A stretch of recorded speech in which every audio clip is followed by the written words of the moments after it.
Welcome to PrepsNet Coach Speak with Cullman High School head football coach Trent Walker, powered by the Cullman Bearcats shop. Visit cullmanbearcats.shop for all of your Bearcat gear.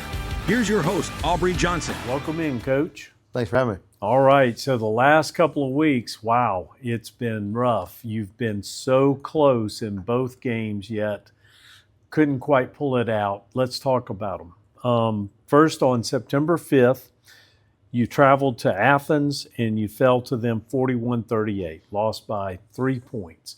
Tell us about that night. Yeah, it's a game. We actually go up 9-0 to start the game, and you're thinking, This is not how I had this drawn up. We score the first drive, we get a safety on a backed-up punt from them, so we're obviously excited. But I've done this a long time to know 48 minutes is a long time. Yes. So we just kept our kids playing.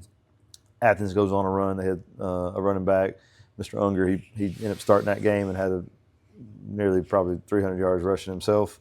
They really changed the offensive approach from the week before.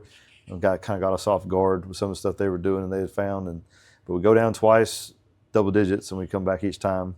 And ultimately we score on a kickoff return to give us a chance to be down by 3. Right. We kick an onside kick just because we had not stopped them. It was getting low in the clock in the fourth quarter. Don't recover it, but we still end up getting a stop. I had 3 timeouts left. We get a stop, and ultimately we get the ball with 2 minutes to go. Right. All we need is a field goal to tie, and we come up short on the 2-minute drive. But just the resolve to go on the road with a young team and come back twice from double digits down, I was proud of our fight and our resolve. We watched the tape. We had to be honest with ourselves. There were things we didn't do. It wasn't just about Athens. They had some really good plays, but misfits and things like that led to a big night of rushing for them. And so, we had to lose that one on the road. And then we headed into hosting Jasper this past week. Right. So let's talk about Jasper. That was this past Friday night, and that had shades of Mortimer and Jordan all over it. It was another 1-point loss, 30-29. What happened in that game? Again, just a tremendous fight by our young people. Right. We had offensive success. We found some offensive success. We also gave up some explosive runs. So it kind of had a lot of carryover these last few weeks. But our guys kept playing, kept fighting. Yes, we took a drive all from the start of the third quarter, went all the way to the fourth quarter, about midway through, and punched one in from the 1-yard line. Right. To go up, and here's our moment. We're finally learning from all these 3 games before us, and we score, and we unfortunately missing an extra point off the upright. Yeah. And so to come within inches of it going in, it didn't. But we still got a chance to kick off. We still had a chance to play defense. And unfortunately, they moved the ball down the field. We had a big penalty on a 3rd and long that kind of gave them new life down there. And they scored about 30 seconds to go, and our offense couldn't manage a situation. It's tough to get anything done to go get that point back. So we come up short again in a rival game. But, man, our guys are just playing with full hearts. Yes, they are. And playing together, and our coaches are doing a great job putting them in positions. Yeah. But, again, it feels like Groundhog Day a little bit, to keep coming up short. 5 points is the difference in a total of 5 points over 3 games. So we're right there, and sometimes being right there makes it harder. But, the growth we've seen, people have not seen us in a few weeks at home. Saw how far we've come in 2 weeks on the road. So we're making progress, just not there yet. Okay. All right. Well, the offense is really putting up some points. At least they have the last couple of 3 weeks. Who do you attribute that to? Who are some of the players that have stood out to you? We're having tremendous success rushing the ball. So, obviously the offensive line has done a tremendous job under Coach Jordan Boatwright. They're good movement. But Weston Kill, number 2, a junior for us, is a guy in the spring. I wasn't so sure how he's 160 pounds, kind of a smaller guy. I thought, well, he'll be good on outside zone and maybe some jet sweep stuff if he doesn't get touched. But I wasn't sure how he would be inside the tackles. But he's been incredible. He rushed for over 200 yards against Athens, just shy of 200 again against Jasper. So we've had to run the ball. We got a sophomore quarterback. Letting him get comfortable in the offense. He's made some good timely throws at times that have kept defense is honest, but we've had to rely on that rushing game. And sure. So, like I said, almost 400 yards in two games. He's carried the load for us, and he's doing a great job. Yeah, it's fantastic. So, any injuries of note the last couple of weeks? When you're running as hard as we've ran it, we've got some O-linemen that are kind of banged up. We've played between Athens and Jasper. You're playing some big guys in the trenches. Yes, you are. But in terms of overall game plan, we're pretty much intact. Just got to continue to rehab and do some things. Right. Gotcha. So, Coach, after this Friday night, you'll be playing. Well, actually, you'll be playing Muscle Shoals this Friday.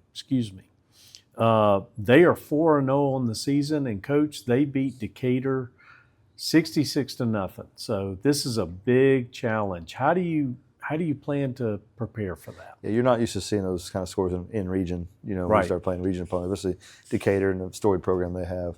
So we know what Muscle Shoals is. They're top of the class always in this region with Coach Bazin. Has been there a long time, done a tremendous job. So we're at a very fragile point in our program, in the season. We've battled, and unfortunately we faced one of the best teams in the region coming in. So I'm looking to see how my team responds. Our practice this week has been spirited still. I tell everybody, you wouldn't know our record when you come in the building. Our guys, the brotherhood they have, the energy the coaches are bringing, the players are matching it. And so you wouldn't know our record if you came to practice or you were in our meetings. That's great. A tremendous foe this Friday night. And, if we just keep that brotherhood in it. It's homecoming, a lot of distractions this week. Right. So we got to make sure we get ready for our test on Friday night. For sure. Against the Trojans. So then what I was going to ask was, after Friday night, you're officially at midseason. So give us an honest overall assessment of the season thus far. Yeah, I've seen my team grow. I mean, the growth, our quarterback, our offense, our defense, our players, just the growth we've had week to week. I told some folks, if these games we've had early, if these were in the back half, maybe you've grown enough to flip them. I don't know. Right. We can't focus on that. We are where we are. But what a great opportunity to grow from these really good opponents. So I think it gives a lot of confidence in the back half. I think we know we've played the harder half of our schedule. Yes. That's not a knock on the teams that are ahead of us. It's just the truth of where we are. And so I think if we can get through this Friday night, go give fearless is our word this week. Play fearless, no regrets against Muscle Shoals. Let's see where we are. For a top of the class region type team, and then let's head in the back half with a lot of confidence of what we still can get done on the back half. Do you have some specific goals in mind for the second half of the season? Again, we respect all of our opponents, but we believe there's some wins out there with the brand of ball we've been playing, the standard we have. So if we could go get 4 out of 5, we know the challenge at Hartsville coming up in 2 weeks. Yes, sir. It's going to be a statewide broadcasted game, but we know we'll play well, and our guys will play on fire. That game. But if we get in the season, run off 3 in a row, that's something I know I did at Lawrence County can propel an off season. And heading in with some energy into the off-season program. Good deal. So then on the 26th, a week from Friday, you travel to Brewer. Yes, sir. Little different scenario there. They're 1-3. They're kind of limping a little bit as it is, and they're coming off a loss, but their very first game was a win to Hayden. What do you expect to see from the Patriots? In our previous school, we had a lot of crossover with Brewer, both in region and non-region. So I know, those kids have a lot of energy and pride in the way they play, and they play hard.